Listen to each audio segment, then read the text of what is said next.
Hey guys, what is up? Niyat here with Film Comics Explained, and today we'll be taking a look at the Cordyceps Brain Infection, the parasitic fungal infection that wipes out most of humanity in the jaw-dropping experience of a game that is The Last of Us. Most films and games that attempt to jump into this genre will do so without an explanation of what the outbreak or virus is. There may be a few suggestions, but ultimately it becomes about trying to survive the ordeal.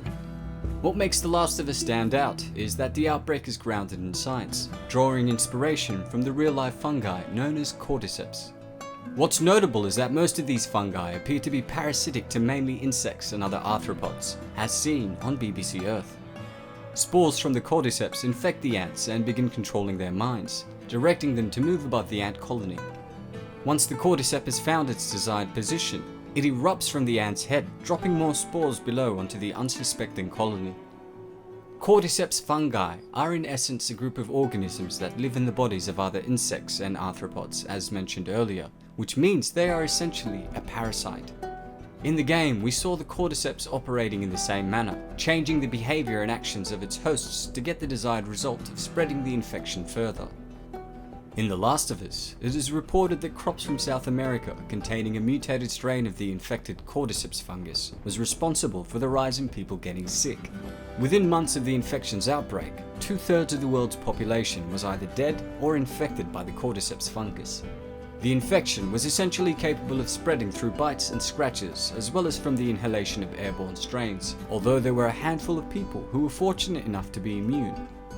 Once the Cordyceps had infected a victim, it began to grow on them and was able to spread to the brain.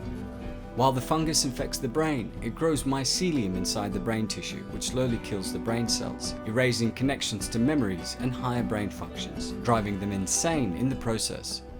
Within the game, the infected hosts were seen to pass through 4 distinct stages of infection, becoming more dangerous as time passes on, going from runners, stalkers, clickers to bloaters. Runners were those that had recently begun entering their transformation and began displaying increased aggression and hostility. The infection begins to develop around their eyes and as a result severely corrupts their visual cortex. From a distance, they even appear to be like survivors, though their horrific moans can help you tell them apart. It is also believed that these moans are a sign that the infected host is fighting off the fungus, which is a terrifying thought.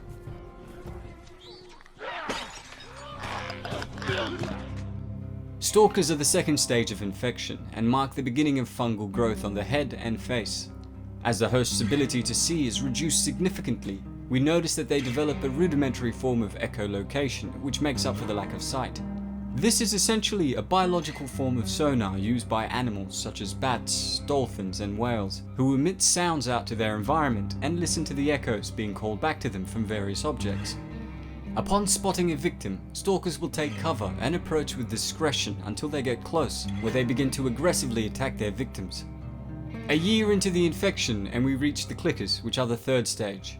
Having been exposed to the fungus for so long, their face is now completely covered in fungal growth, making them blind, though they do possess strength far greater than that of a human. Their echolocation has also advanced to an incredible degree, and we see them using their clicking noises to locate things that are near them.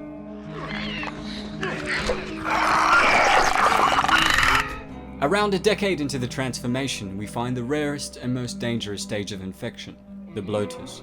Here we find the infected hosts that are covered in thick fungus plating which serves as armor, allowing them to withstand multiple shots from rifles and hits from machetes, making them one tough SOB to bring down. They are also extremely powerful and will instantly kill you if you are within reach.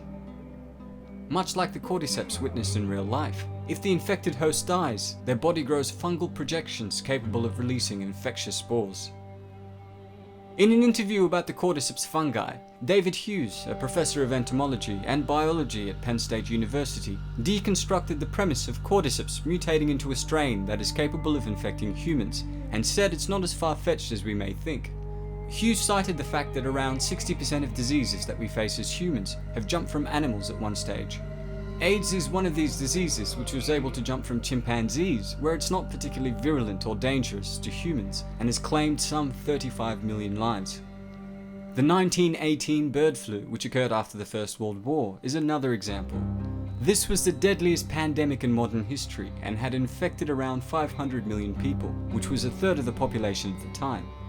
Can you imagine that today? That's equivalent to 2.5 billion people being wiped off the map within a few years. In saying that, it's not as if we're strangers to fungal spores. We are literally surrounded by billions of spores which we inhale each day. Fortunately for us, we have an immune system that has evolved over time to deal with them. Well, that's all for today, folks.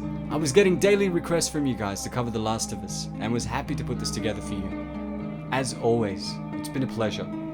Niyat here with Film Comics Explained. Thanks for stopping by. What about me?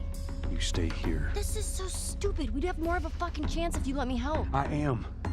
I get into trouble down there. You make every shot count. Yeah. I got this.